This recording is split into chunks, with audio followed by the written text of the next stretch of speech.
ఆవు పులి కథ. ఆవ ఆవ పారిపోయి, ఆవ ఆవ పారిపోయి, ఎక్కడికెళతావే ఎక్కడికెళతావే, ఆకలి తీరగా ఇప్పుడు నిన్ను చంపుకు తింటాను, నిన్నే చంపుకు తింటాను, ఇప్పుడే చంపుకు తింటాను.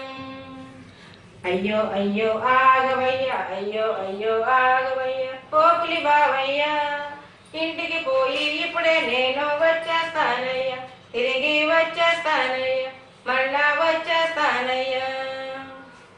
పోవే పోవే బొంకులాడి, పోవే పోవే బొంకులాడి, టక్కని మాటలు చెప్పి నీవు తప్పుకు పోతావా, ఇప్పుడే తప్పుకు పోతావా, నిన్నే చంపుకు తింటాను, ఇప్పుడే చంపుకు తింటాను.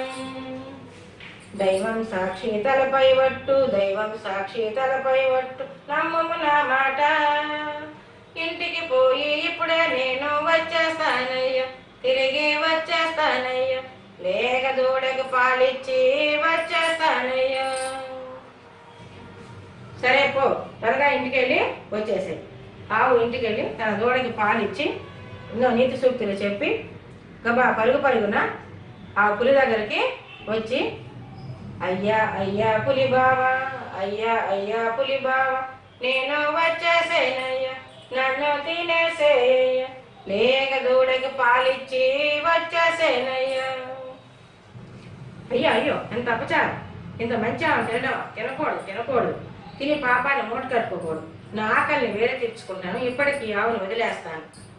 ఆవా ఆవా ఇంటికి వెళ్ళు, ఆవా ఆవా ఇంటికి వెళ్ళు, నీ దూడతో హాయిగా ఉండమ్మా, నీ దూడతో హాయిగా ఉండమ్మా. అయ్యా అయ్యా పులి బావా, అయ్యా అయ్యా పులి బావా, నీకు వందనాలయ్యా, నాకిక సెలవిప్పించండి, నాకిక సెలవిప్పించండి అంటూ ఆవు వెళ్ళిపోయింది.